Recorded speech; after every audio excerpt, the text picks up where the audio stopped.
ಚಿನ್ನಸ್ವಾಮಿ ಕ್ರೀಡಾಂಗಣದಲ್ಲಿ ಐಪಿಎಲ್ ಪಂದ್ಯಾವಳಿ fix. KSCA ಅಧ್ಯಕ್ಷ ವೆಂಕಟೇಶ್ ಪ್ರಸಾದ್ರಿಂದ ಗುಡ್ ನ್ಯೂಸ್ ಸಿಗ್ತಾ ಇದೆ. ಐಪಿಎಲ್ 2026ರ ಆರಂಭಿಕ ಪಂದ್ಯ ಚಿನ್ನಸ್ವಾಮಿಯಲ್ಲೇ ನಡೆಯುತ್ತಾ? ಸರ್ಕಾರ ಕೆಎಸ್ಸಿಎದಿಂದ ಸಿಕ್ಕಿದೆ ಸದ್ಯಕ್ಕೆ ಗ್ರೀನ್ ಸಿಗ್ನಲ್. ಸದ್ಯ ಪಂದ್ಯ ಆಡುವ ಬಗ್ಗೆ ಇನ್ನೂ ತೀರ್ಮಾನವನ್ನ ಮಾಡಿಲ್ಲ ಆರ್ಸಿಬಿ ಆಡಳಿತ ಮಂಡಳಿ. ಕಾಲ್ತುಳಿತ ನಡೆದಾಗ ಆರ್ಸಿಬಿ ಆಡಳಿತ ತಂಡವನ್ನ ಹೊಣೆಗಾರರನ್ನಾಗಿ ಕೂಡ ಮಾಡಲಾಗಿತ್ತು. ಆರ್ಸಿಬಿ ನಿರ್ಧಾರದ ಮೇಲೆ ಬೆಂಗಳೂರಿನಲ್ಲಿ ಐಪಿಎಲ್ ಭವಿಷ್ಯ ನಿರ್ಧಾರ ಆಗುತ್ತೆ. ಆರ್ಸಿಬಿ ಒಪ್ಪಿದರಷ್ಟೇ ಬೆಂಗಳೂರಿನಲ್ಲಿ ಐಪಿಎಲ್ ಪಂದ್ಯ ನಡೆಯುತ್ತೆ. ಚಿನ್ನಸ್ವಾಮಿಯಲ್ಲೇ ಪಂದ್ಯಗಳನ್ನ ನಡೆಸೋದಕ್ಕೆ ಕೆಎಸ್ಸಿಎ ಸತತ ಪ್ರಯತ್ನವನ್ನ ಕೂಡ ಪಡ್ತಾ ಇದೆ. ಚಿನ್ನಸ್ವಾಮಿಯಲ್ಲಿ ಪಂದ್ಯ ನಡೆಸೋದಕ್ಕೆ ಆರ್ಸಿಬಿ ಮ್ಯಾನೇಜ್ಮೆಂಟ್ ಯಾವುದೇ ರೀತಿಯಾದಂತಹ ಆಸಕ್ತಿಯನ್ನು ತೋರಿಸ್ತಾ ಇಲ್ಲ. ಕಾಲ್ತುಳಿತ ಪ್ರಕರಣದ ಬಳಿಕ ಕೆಎಸ್ಸಿಎನಿಂದ ದೂರ ಉಳಿದಿರುವಂತಹ ಆರ್ಸಿಬಿ ಪ್ರಕರಣದಲ್ಲಿ ಆರ್ಸಿಬಿ ಮ್ಯಾನೇಜ್ಮೆಂಟ್ ವಿರುದ್ಧವೇ ಆರೋಪವನ್ನು ಮಾಡಿದಂತಹ ಹಿನ್ನೆಲೆ ಸದ್ಯ ಕೆಎಸ್ಸಿಎನಿಂದ ಅಂತರವನ್ನ ಕಾಯ್ದುಕೊಂಡಿರುವಂತಹ ಫ್ರಾಂಚೈಸಿ ಈಗ ಕೆಎಸ್ಸಿಎಯಿಂದಲೇ ಇಬ್ಬರ ನಡುವಿನ ಸಮನ್ವಯ ಕೊರತೆ ಬಗ್ಗೆ ಒಪ್ಪಿಗೆಗಳು ಕೂಡ ಸಿಗ್ತಾ ಇದೆ. ಈಗಾಗಲೇ ಐಪಿಎಲ್ ಸೇರಿದಂತೆ ಅಂತಾರಾಷ್ಟ್ರೀಯ ಪಂದ್ಯಗಳನ್ನು ಆಡಿಸೋದಕ್ಕೆ ಕೆಎಸ್ಸಿಎ ಮುಂದಾಗಿದೆ. ಸರ್ಕಾರ ರಚಿಸಿದಂತಹ ತಜ್ಞರ ಸಮಿತಿ ನೀಡಿರುವಂತಹ 17 ಶಿಫಾರಸುಗಳನ್ನು ಸ್ವಾಗತಿಸಿರುವಂತಹ ಕೆಎಸ್ಸಿಎ ಫೆಬ್ರವರಿ ಅಂತ್ಯದ ಒಳಗೆ ಎಲ್ಲಾ ಶಿಫಾರಸನ್ನ ಜಾರಿ ಮಾಡೋದಕ್ಕೆ ತೀರ್ಮಾನವನ್ನು ಮಾಡಿದೆ. ನ್ಯಾಯಮೂರ್ತಿಗಳಾದ ಜಾನ್ ಮೈಕಲ್ ಡಿ ಕುನ್ಹಾ ನೇತೃತ್ವದ ಸಮಿತಿ 17 ಶಿಫಾರಸುಗಳನ್ನು ಮಾಡಿತ್ತು. ಹಂತ ಹಂತವಾಗಿ ಶಿಫಾರಸುಗಳನ್ನು ಪಾಲನೆ ಮಾಡ್ತಾ ಇರುವಂತಹ ಈ ಒಂದು ಕೆಎಸ್ಸಿಎ ಸ್ಟೇಡಿಯಂನ ಪ್ರವೇಶ ದ್ವಾರಗಳಲ್ಲಿ ಮಹತ್ವದ ಬದಲಾವಣೆಗಳನ್ನು ಕೂಡ ಮಾಡಿದೆ. ಐಪಿಎಲ್ 2026ಕ್ಕೆ ಕ್ಷಣಗಣನೆ ಆರಂಭ ಆಗಿದೆ. ಅಂದರೆ ಸೀಸನ್ 19ಕ್ಕೆ ಕ್ಷಣಗಣನೆ ಆರಂಭ ಆಗಿದೆ. 2025 ಜೂನ್ 4ರಂದು ನಡೆದಂತಹ ಆರ್ಸಿಬಿ ಸಂಭ್ರಮಾಚರಣೆ ವೇಳೆ ನಡೆದಂತಹ ಚಿನ್ನಸ್ವಾಮಿಯಲ್ಲಿ ನಡೆದಂಥ ಒಂದು ದುರಂತದಿಂದಾಗಿ ಐಪಿಎಲ್ನ ಪಂದ್ಯಗಳು ಬೆಂಗಳೂರಿನಲ್ಲಿ ನಡೀತಾವಾ ಇಲ್ವಾ ಅನ್ನುವಂಥ ಒಂದು ಪ್ರಶ್ನೆ ಇದೀಗ ಉದ್ಭವ ಆಗಿದೆ.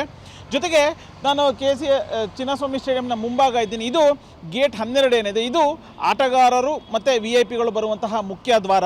ಇದೀಗ ಆ ಒಂದು ಘಟನೆ ಆದಂತಹ ಬಳಿಕ ಪೊಲೀಸ್ ಇಲಾಖೆ ಆಗಿರ್ಬೋದು ಮತ್ತು ರಾಜ್ಯ ಸರ್ಕಾರ ಒಂದಷ್ಟು ಕೆಎಸ್ಸಿಎಗೆ ಡೈರೆಕ್ಷನ್ಸನ್ನು ಕೊಟ್ಟಿತ್ತು. ಒಂದಷ್ಟು ಮಾರ್ಗಸೂಚಿಗಳನ್ನು ಬದಲಾವಣೆ ಮಾಡಬೇಕು, ಹಾಗೆ ಒಂದಷ್ಟು ಮಾರ್ಗಗಳನ್ನು ಬದಲಾವಣೆ ಮಾಡಬೇಕು ಅನ್ನುವಂತಹ ಒಂದು ಸೂಚನೆಯನ್ನು ಕೊಟ್ಟಿತ್ತು. ಅದರ ಹಿನ್ನೆಲೆಯಲ್ಲಿ ಈಗಾಗಲೇ ಕೆಎಸ್ಸಿಎನು ಕೂಡ ಸಿದ್ಧತೆಗಳನ್ನು ಮಾಡ್ಕೊಳ್ತಾ ಇದೆ.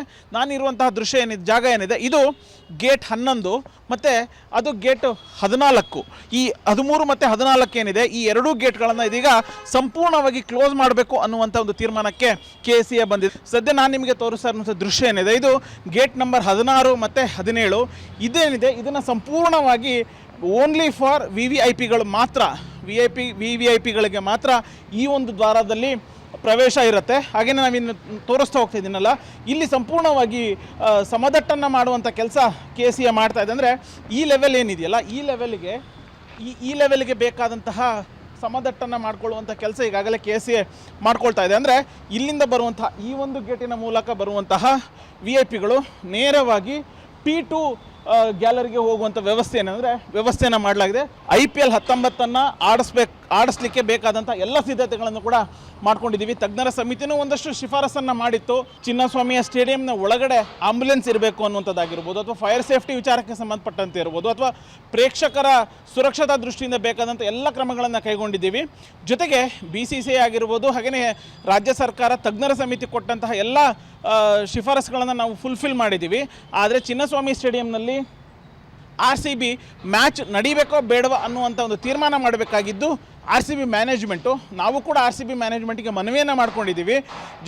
ಇಲ್ಲಿ ಬರುವಂತಹ ಪ್ರೇಕ್ಷಕರಿಗೆ ಯಾವುದೇ ರೀತಿಯಾದಂಥ ಸಮಸ್ಯೆ ಆಗಬಾರ್ದು, ಅಥವಾ ಜೂನ್ 2025 ಏನೊಂದು ಕಾಲ್ತುಳಿತ ಆಯಿತು, ಆ ರೀತಿಯಾದಂತಹ ದುರ್ಘಟನೆ ಮತ್ತೆ ಸಂಭವಿಸಬಾರ್ದು ಅನ್ನುವಂಥ ನಿಟ್ಟಿನಲ್ಲಿ ಸುರಕ್ಷತಾ ಕ್ರಮಗಳನ್ನು ಕೈಗೊಂಡಿದ್ದೀವಿ. ಸೊ RCB ಯಾವ ರೀತಿಯಾದಂಥ ಒಂದು ತೀರ್ಮಾನ ಕೈಗೊಳ್ಳುತ್ತೆ, ಯಾಕೆಂತಂದರೆ ಇಲ್ಲಿ ಚಿನ್ನಸ್ವಾಮಿಯ RCBಯ home ground Chinnaswamy stadium. So home ಗ್ರೌಂಡ್ನಲ್ಲಿ ಪಂದ್ಯಗಳನ್ನು ಆಡಬೇಕು ಬೇಡವಾ ಅನ್ನುವಂತಹ ಒಂದು ತೀರ್ಮಾನ RCB ಮ್ಯಾನೇಜ್ಮೆಂಟ್ ಮಾಡಬೇಕಾಗಿದೆ. ಸೊ ಅಂತಿಮವಾಗಿ ಈ ಒಂದು ಚಿನ್ನಸ್ವಾಮಿ ಸ್ಟೇಡಿಯಂನಲ್ಲಿ IPL ಮ್ಯಾಚನ್ನು ನಡೆಸುವಂತಹ ವಿಚಾರ ಈಗ ಆ ಒಂದು ಚೆಂಡು RCB ಅಂಗಳದಲ್ಲಿದೆ. ಸೊ RCB ಮ್ಯಾನೇಜ್ಮೆಂಟು ಯಾವ ರೀತಿಯಾದಂಥ ಒಂದು ತೀರ್ಮಾನವನ್ನು ಕೈಗೊಳ್ಳುತ್ತೆ ಅನ್ನುವಂಥದ್ದನ್ನು ಕಾದು ನೋಡಬೇಕು. ಕ್ಯಾಮ್ರಾ ಪರ್ಸನ್ ಸಚಿನ್ ಜೊತೆ ಉಲ್ಲಾಸ್ ಕಿರ್ವಾಸೆ, ಗ್ಯಾರಂಟಿ ನ್ಯೂಸ್, ಬೆಂಗಳೂರು.